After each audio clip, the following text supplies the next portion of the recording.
नमस्कार दोस्तों, मैं श्याम गुप्ता आप सभी दर्शकों का स्वागत करता हूं आपके अपने चैनल ज्योतिष की यात्रा में। और आज का टॉपिक है दोस्तों राहु खाना नंबर 11। शुभ होने पे क्या फल देता है, अशुभ होने पे क्या फल देता है और क्या ग्रह योग होते हैं और किस प्रकार से जीवन में हमारी अगर अशुभ होगा तो क्या परेशानियां देता है, शुभ होगा तो क्या लाभ देता है, इसके बारे में जान। मेरा खुद का राहु खाना नंबर 11 में बैठा है। सूर्य मंगल चंद्रमा भी साथ में बैठा। किताब में कुछ योग बताए हैं कि राहु 11 बृहस्पति नील, बृहस्पति 11 राहु नील, चंद्रमा 11 केतु नील और केतु 11 चंद्रमा नील। तो चंद्रमा 11 केतु नील का क्या मतलब होता है ये जब बताएंगे तो दोस्तों बताएंगे। जब केतु यहाँ बैठ जाता है तो चंद्रमा को नील कर देता है। कहने का मतलब है माँ का सुख उतना नहीं मिल पाता। चंद्रमा से संबंधित जो चीजों में परेशानी होती है उनके पैतृक संपत्ति से उनको दूर जाना पड़ता है। और चंद्रमा 11 होता है तो केतु नील हो जाता है, जिससे कि उतने मान सम्मान, संतान से संबंधित कष्ट आना, दूर होना, पैदा होके भी अपने से दूर रहे, या अपने केतु से संबंधित जो बॉडी पार्ट है उसमें परेशानी आना, ये सारी चीजें होती है। तो हम लोग आज जानेंगे दोस्तों राहु खाना नंबर 11 के बारे में। बताया गया जन्म दुनिया बेटा होते बाप वहाँ रहता नहीं, राहु टेवे चमक देते बृहस्पति वहाँ होता नहीं।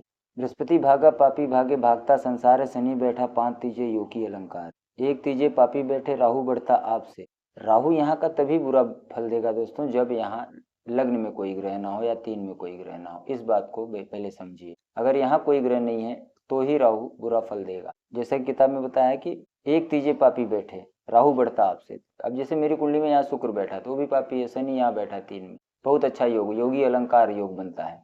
शनि 3 में है मेरी कुंडली में और राहु यहाँ है। लेकिन बाकी समस्या देता है, वो समस्या मैं बताऊंगा आपसे, मैं अपनी जिंदगी के बारे में भी साझा करूंगा, तो जिससे आपको ग्रहों को देखना बड़ा आसान हो जाएगा। अगर राहु यहाँ शुभ होता है दोस्तों, जैसे कविता मैंने बता दी है कि धन न मांगे माँ से अपनी ना ही लेगा बाप से, उम्र पिता सुख सागर उसका ना ही दौलत धन मिलता हो, औलाद केतु दरवेश हो मंदा वक्त गुरु तक उमदा हो, धर्म मंदिर और दान हमेशा चलती हवा या पानी हो, बंद पड़ा धन दौलत सरता जजिया मरीज प्राणी हो। तो बोलते हैं राहु जब यहाँ होता है, अगर अकेला हो कुंडली में, आप कौन सी कुंडली देखेंगे, केपी कुंडली, राहु यहाँ बैठा है आपका यहाँ दिखा रहा है लग्न कुंडली में, यहाँ बैठा है आपका यहाँ दिखा रहा है लग्न कुंडली में, तो केपी कुंडली देखेंगे तो बातें क्लियर होंगी। ऐसे लग्न कुंडली देखेंगे तो आपको राहु यहाँ का यहाँ दिखेगा और आप क्लियर समझिए बातों को बहुत अच्छे से। किताब में बताया है कि राहु का असर धन दौलत के लिए उम्दा ही होगा। पिता के बाद बृहस्पति, मतलब पिता जब गुजर जाए इनके तो उसके बाद इनको अपने शरीर पे सोना जरूर पहनना चाहिए, नहीं तो उसके बाद इनका बहुत बुरा हाल हो जाता। कोर्ट कचहरी हो जाना, पुलिस चौकी हो जाना, किसी कारण से चोरी हो जाना, दुर्घटना होना, कोई न कोई परेशानी, मतलब कोई ससुराल से तो एकदम बुरा हाल कर देता है। दूसरे घर में बैठे ग्रह को बुरा हाल करता है राहु यहाँ का।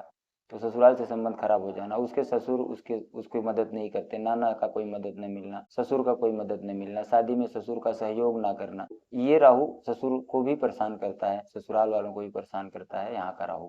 शनि अगर 3 में हो या 5 में हो तो बहुत अच्छा योग होता है, बोलता है योगी अलंकार होगा, राहु अब पिता पर भारी न होगा। अब राहु पिता को कुछ नहीं करेगा, पिता के धन दौलत को या पिता की सेहत को कुछ नहीं करेगा।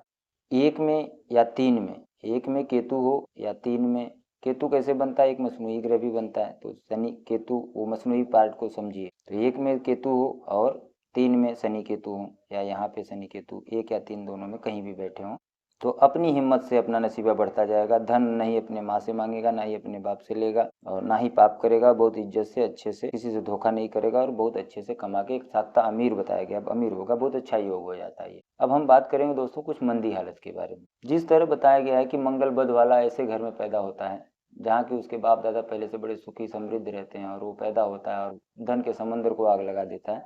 ऐसे ही जब राहु खराब मंदा हो, मंदा नेक नहीं, जब यहाँ राहु मंदा कैसे होता है, राहु वो लॉ मैंने बताए हैं, आप पीछे जाके वो वीडियो देखिए तो आपको पता चलेगा आपका राहु शुभ है या अशुभ है। तो उस लॉ से आपको जांचना है कि राहु शुभ है या अशुभ है। तो अगर राहु यहाँ मंदा हो, इसके जन्म के बाद घर में चोरी, बड़े से बड़ा नुकसान, सोने का गुम हो जाना, कुदरती कोई घटनाएं होना, घर में सांप निकलना, ये सब लक्षण दिखाई देते हैं, आग लगना घर में, तो ये सब जो घटनाएं होती हैं दोस्तों जब घर में, तो इससे जो है समझना है कि ये जो राहु है बुरा फल दे रहा है। तो इसका उपाय भी बताऊंगा दोस्तों वीडियो के एंड में। अगर राहु यहाँ 11वें में मंदा है दोस्तों, तो 11वां दिन, 11वां महीना, 11वां साल या लास्ट 21 साल ये पिता की सेहत पे भारी होगा, पिता को नुकसान पहुंचाएगा। बाप दादा ताया हो, इन पे अटैक करता है ये। अगर नहीं हुआ तो इनकी धन दौलत को तबाह कर देता है, उनकी कौड़ी कौड़ी करके बिकवा के यहाँ से वहाँ, मतलब बहुत सारा नुकसान कर देता है। या पुलिस चौकी कोर्ट कचहरी कुछ भी हो जाए, यहाँ से बेच के वहाँ चले जाए, मतलब बहुत उथल पुथल कर देता है राहु, सब शून्य कर देता है। जो 36 साल उम्र आते आते वो अपने पिता का कुछ नुकसान करता ही करता है।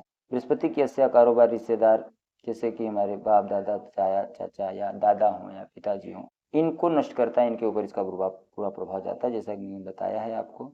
और खास करके जब ये आदमी दक्षिण मुखी मकान में जाए तो बहुत ज़्यादा नुकसान हो जाता है, ससुराल से संबंध खराब करता है। ये जो किसी को पैसा देते हैं राहु 11 वाले, तो वो सामने वाला मुकर जाता है, नहीं देता है। तो ये एक लक्षण होते हैं कि सामने वाला मुकर जाता है, देने के लिए आनाकानी करता है। अगर इनके बाप दादा की अगर कुंडली अच्छी हो, मजबूत हो, वो उनके धन के ऊपर अटैक करता है।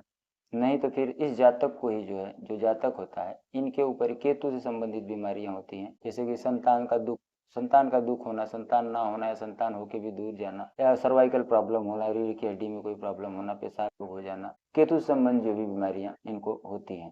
और कुछ योग हैं दोस्तों जो खराब योग हैं, जैसे कि मंगल, राहु यहाँ हो और मंगल यहाँ पे खाना नंबर 3 में हो, तो बोलते हैं कि भाई की गर्दन में कोई नुक्स होगा, कोई परेशानी होगी, या उनका ताया मतलब पिताजी के बड़े भाई लावल्द हों या लंगड़े हो जाएं, भाई भतीजे से कोई इनको कोई ऐसा लाभ नहीं मिलता है। धर्म मंदिर में दान देना हमेशा मुबारक बताया, इसका उपाय बहुत जरूरी हो जाता है। मंदिर में झाड़ू देना, मंदिर की सीढ़ियों को झाड़ू से साफ करना, अपने शरीर पे सोना बहुत जरूरी पहने दोस्तों, नहीं तो फिर नुकसान होता है। मैंने भी नहीं पहना था, बाद में जब पहना तो राहु कंट्रोल हुआ, बहुत परेशान किया, कोर्ट कचहरी सब दिखाया मुझे। और एक योग होता है दोस्तों कि अगर बृहस्पति यहाँ पे बैठा हो, राहु यहाँ पे बृहस्पति के साथ में यहाँ राहु हो, मतलब गुरु चंडाल योग जिसको बोलते हैं, या बृहस्पति यहाँ हो, तो इनको सोना नहीं पहनना चाहिए। फिर इस हालत में फिर इनको बताया गया है कि इनको लोहे का कोई कड़ा कलाई में या कोई लोहे की अंगूठी पहन लेनी चाहिए उंगली में, तो ये जो है इससे इसका बुरा फल कम हो जाता है।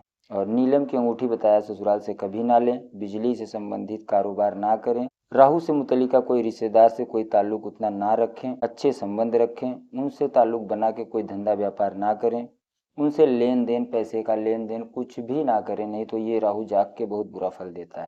और राहु से संबंधित कोई भी कारोबार ना करें, अपने जो है पुलिस की वर्दी जो है ना पहने, अगर ड्यूटी है आप उस क्षेत्र में है तो आपको पहनना, लेकिन किसी से मुफ्त में ना लें। और नीलम की अंगूठी ना पहने, बिजली का सामान किसी से मुफ्त में ना लें, सोना अपने शरीर पे कायम रखें, केसर का तिलक लगाएं, और तब जाके ये राहु का बहुत अच्छा उपाय होता है दोस्तों। और राहु शांत रहता है। चांदी के गिलास में, चांदी के बर्तन में बताया गया पानी पिएं। अगर आप धूम्रपान करते हैं, धूम्रपान यहाँ बहुत कराता है राहु यहाँ का, तो अगर करा रहा है, अगर आपको ऐसा लक्षण है, तो आप क्या करें कि चांदी की पाइप में या चांदी की केस में नली लगी हो, उसमें जो है वो चांदी के केस आते हैं, तो उसमें आप यहाँ पे ऐसे सिगरेट वगैरह जो पीते हैं तो आप पिए, तो उससे बचाव होता है। और वैसे तो सरकार सब मना ही करती है, तो आदमी को अपने स्वास्थ्य के लिए ध्यान देना चाहिए, ना पिए तो अच्छा है। इस प्रकार से आपको दोस्तों राहु का उपाय करना है। और भंगी को बताया गया है कि भंगी जो सफाई कर्मी है, इनको देने से हमारा राहु शांत रहता है, तो इनको कभी कभी कुछ न कुछ 10-20 रुपया चिल्लर पैसे उनको हमेशा मतलब उनसे अच्छे संबंध भी रख